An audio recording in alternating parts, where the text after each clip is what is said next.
Hello dear students, how are you all doing? Hope you are taking a very good care of yours and as well as helping out your mummy also at home, right?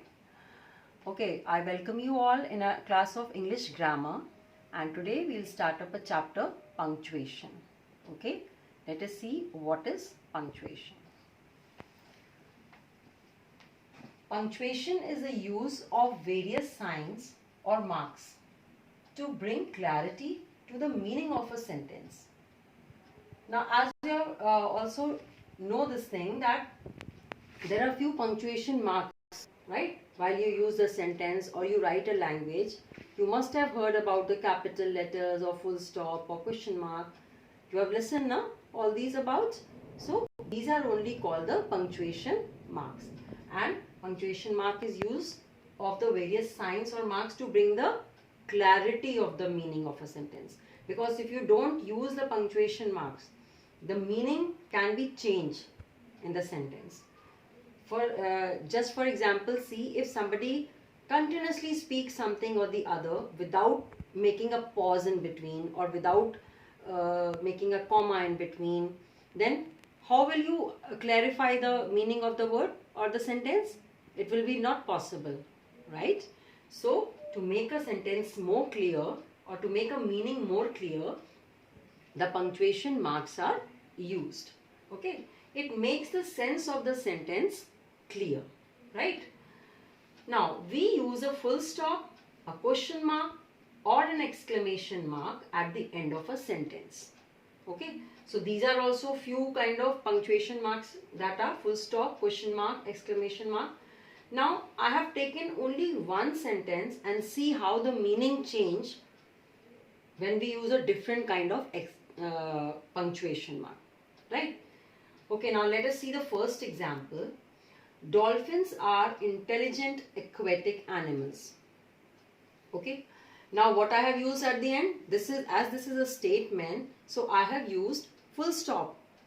Here you can see it is full stop being used here, right? So this becomes the statement. Okay, now same sentence with different punctuation. I have put this R here and I make it a question mark sentence. Are dolphins intelligent aquatic animals? Now it is what it becomes. It becomes a question. Just change a few words and making this a question. How? Are dolphins intelligent aquatic animals? Now see the uses of punctuation marks in different ways. Here it is a normal sentence. Dolphins are intelligent aquatic animals. This is a positive sentence, normal sentence. It is a statement. When we are giving some statement, that is full stop is being used. Are dolphins intelligent aquatic animals? Now I am asking you something. So that becomes a question. And when it comes to exclamation, how intelligent dolphins are? So in a sudden feeling, okay, that when a sudden feelings comes out, that will becomes an exclamatory sentence, and this is an exclamation mark. You must have seen this already. Okay, so this is an exclamation mark. So these are three punctuation signs that we have used here. First is a statement. We use full stop. If we ask questions, then this is a question mark. If we say something in a sudden feeling or sudden excitement feeling, then it will become an exclamatory sentence and it will take exclamation mark. Now coming to the next, a comma. Comma is also a punctuation mark. Okay, comma is very necessary. See here how a comma is used to separate words or phrases in a sentence. In one sentence, there can be lots of words, more than one phrase. So it is used to just separate the words or phrases. After introductory words such as yes, no, well, these are kind of introductory words. You can see here in the example also. And to separate the name of the listener from rest of the sentence. So now, as I have taken up the examples here, we ate pizzas, burgers and pastries at the party. Now we are talking about more than one or two things here, right? So when we are talking about one or two things more than that, or one or two names more than, when it is more than, then we have to, there are certain names of the things, we have taken certain names of the things here. So we have to use comma in between. Right? Every time we cannot use word pizzas and burgers and pastries. We cannot use again and again and. Okay? So we have to use comma here. First use of comma you have seen, that is we ate pizzas, comma, burgers and pastries at the party. Now, as I told you, as after the introductory words, yes, comma, she is my elder sister.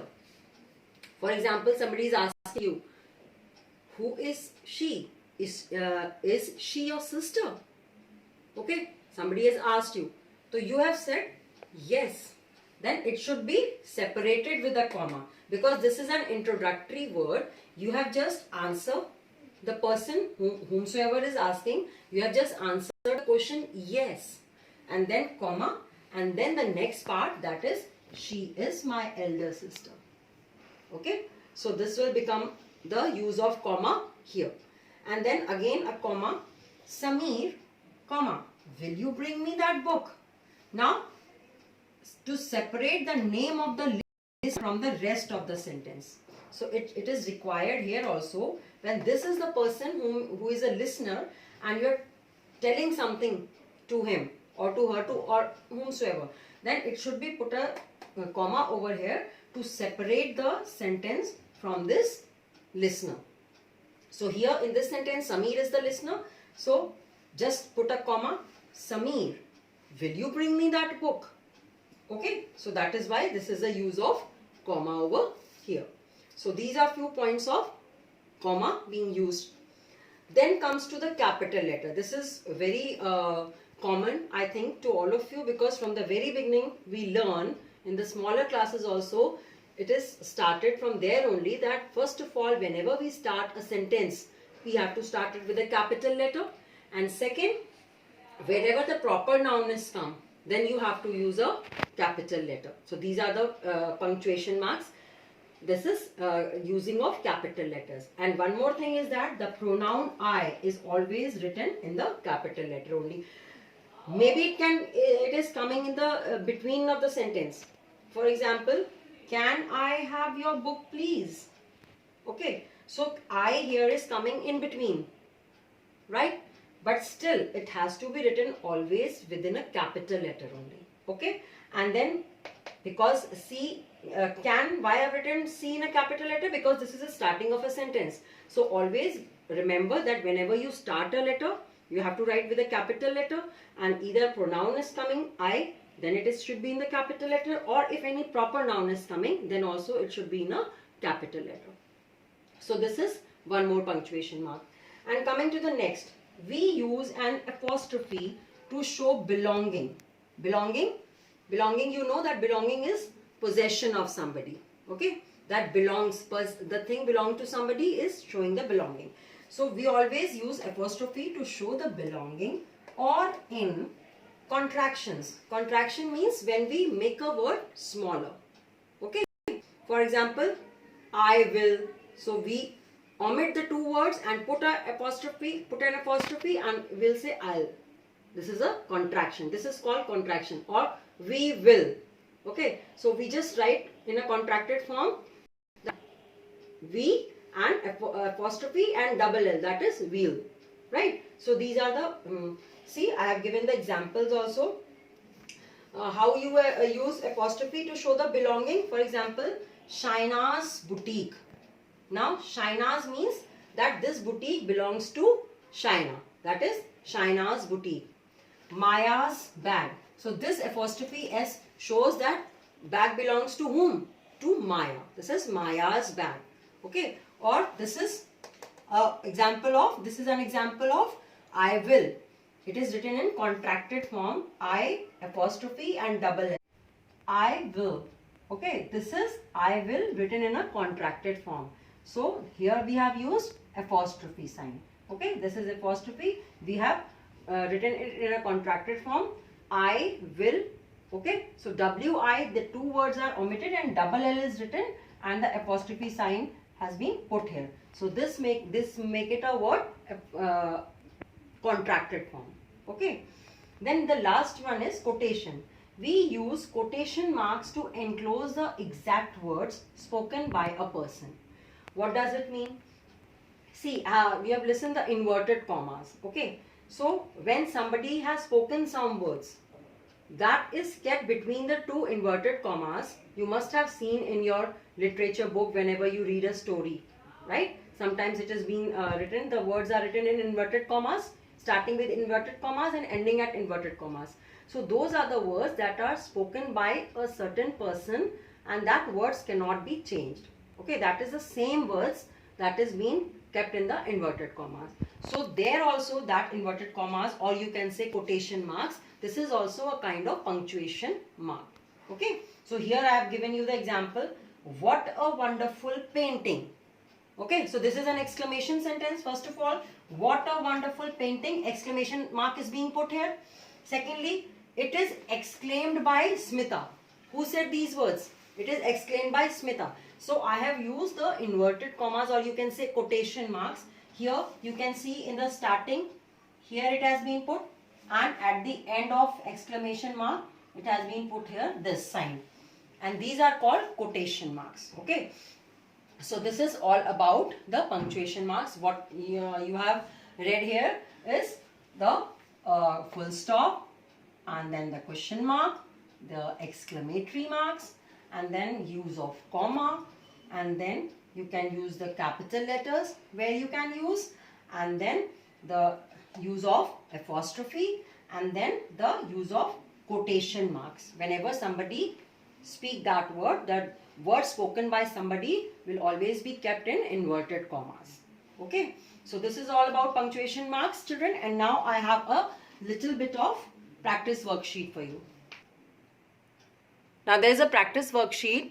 You have to punctuate and rewrite the following sentences. Okay, children. Now you yourself have to just find out where you have to write with capital letter, where you have to put a question mark, or where you have to use commas.